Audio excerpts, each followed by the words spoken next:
Chapter 4. 146. Relentless Destroyer. Sonny slept for a long time, the exhaustion slowly leaving his battered body. After a while, though, his consciousness rose from the deepest layers of slumber, summoned back by pain and thirst. With a sigh, he turned to his other side and tried to go back to sleep. After a few more hours of tossing and turning, though, Sonny was finally awoken by the loud sound of something crashing to the floor. "What is Saint doing?" He reluctantly opened his eyes and sat up.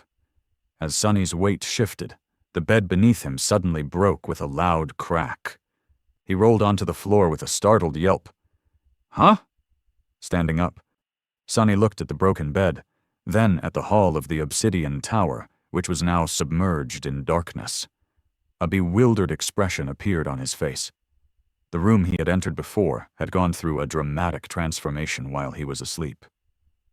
The magical lanterns were now extinguished, and everything inside seemed dilapidated and decrepit, almost on the verge of crumbling to pieces. The magnificent tools and implements had rusted through and deformed. The work table had collapsed under its own weight. That was the sound which had awoken Sonny.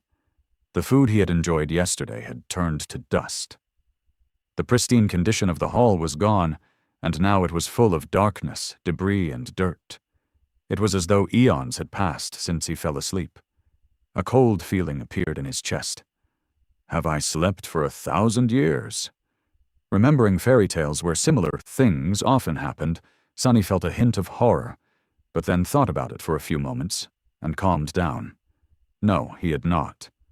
Judging by how much shadow essence had accumulated in his cores, he slept for about 24 hours straight, which was a lot, but nowhere near 1,000 years. Saint, who was keeping watch nearby, also didn't look as if she had been guarding him for a few centuries. Instead, it was the pagoda itself that had aged, as if an invisible seal that had kept it untouched by the passage of time for all those thousands of years was now broken, and time was finally catching up with it. Time was the most relentless destroyer, after all. Sonny sighed with relief, then grimaced. Curses! I should have eaten more yesterday, much, much more.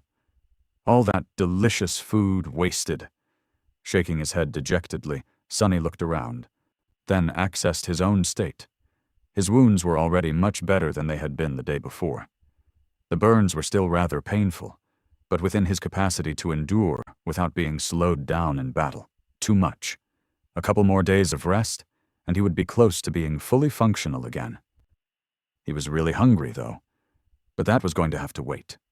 Summoning the moonlight shard, Sonny gave Saint a command to follow, and went to explore the obsidian tower. It took Sonny about an hour to fully explore the first level of the ancient pagoda. Some of the doors in the outer corridor had collapsed and turned to dust. Some remained standing and required him to use a tiny bit of shadow essence to unlock them. Behind the doors were all kinds of rooms.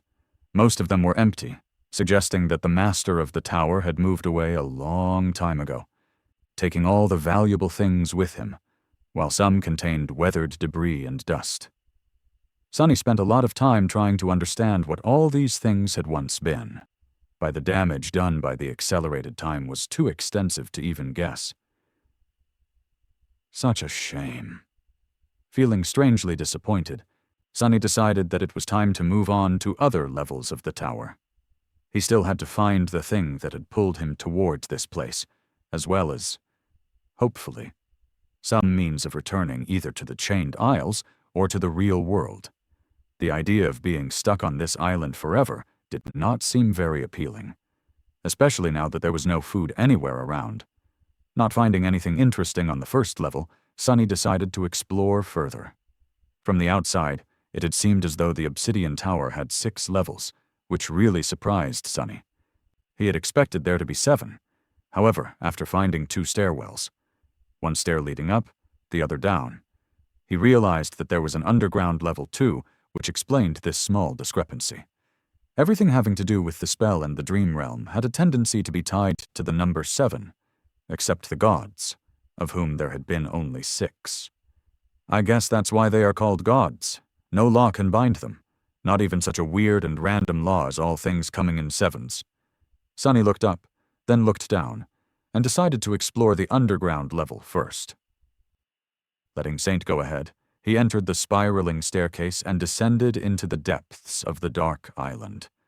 Unlike the ground level, the basement of the obsidian tower turned out to be one giant hall. And in it, Sonny recoiled. For a second, it seemed as though hundreds of dismembered corpses were piled at the center of the hall, forming a morbid hill. But as Sonny took a step back and instinctively raised the moonlight shard, he realized that he made a mistake. The bodies piled in the center of the chamber were not that of people. Instead, they were dolls. Hundreds of broken porcelain dolls, each the size of a human, were discarded in the underground hall. Their fragile bodies were shattered and broken, laying there like abandoned toys. Some were missing limbs. Some were left with gaping holes in their torsos. Some had long ago turned into piles of small fragments, with not even their faces remaining. But those faces that did remain, Sonny tilted his head, then glanced at Saint. Every broken doll had the same face, or rather, all of their faces looked alike, as if they were all imperfect copies of the same original. They had the same flawless, inhumanly beautiful features that Saint had, only the craftsmanship behind the faces of the broken dolls seemed much less refined, as though the sculptor had not yet perfected his skill when creating them. They all looked like Saint's lesser siblings. If Sonny ever had doubts that the obsidian tower had once belonged to a certain underworld demon, now there were none. The last child of the unknown had clearly spent some time here. Was probably the one who had created the Black Pagoda in the first place, for some mysterious purpose Sonny couldn't even begin to guess. Then, however, his attention was drawn to something else. The floor of the vast hall was covered by a thick layer of dust, which should not have been disturbed in a few thousand years. But it had been.